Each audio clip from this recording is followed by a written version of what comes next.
چھوٹے بچے کو صف میں کھڑا کرنا۔ سوال: کتنی عمر کے بچے کو صف میں کھڑا کیا جا سکتا ہے؟ جواب: نابالغ بچہ جو سمجھدار نہ ہو، نماز و مسجد کے آداب کی سمجھ نہ رکھتا ہو، اس کو مردوں کی صفوں میں کھڑا نہیں کر سکتے، بلکہ اتنے چھوٹے بچے کو مسجد میں لایا ہی نہ جائے کہ اس کے رونے اور شور وغیرہ کرنے کے سبب مسجد کی بے ادبی اور نمازیوں کی نماز خراب ہونے کا اندیشہ ہوتا ہے۔ البتہ جو بچے سمجھدار ہوں، مسجد کے آداب کا لحاظ رکھتے ہوں اور نماز درست پڑھتے ہوں، تو ان کی صف بنانے کا سنت طریقہ یہ ہے کہ اگر ایک سے زائد ہوں تو ان کی صف مردوں کی صف سے پیچھے بنائی جائے، اور اگر ایک بچہ ہو تو مردوں کی صف میں ہی کھڑا کیا جائے۔ البتہ اگر یہ مردوں کی صفوں میں کھڑے ہو جائیں اور نماز شروع کر لیں تو انہیں وہاں سے ہرگز نہ ہٹایا جائے۔ پھر اگر صورتحال ایسی ہو کہ الگ صف بنائی جائے تو شرارتیں کریں گے، شور مچائیں گے، جو ان کی اپنی یا مردوں کی نماز باطل کرنے کی طرف لے جائے گا،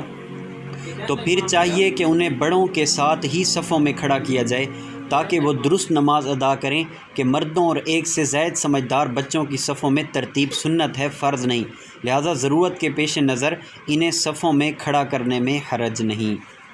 واللہ اعلم ورسولہ اعلم عز وجل، وصلی اللہ تعالی علیہ وسلم۔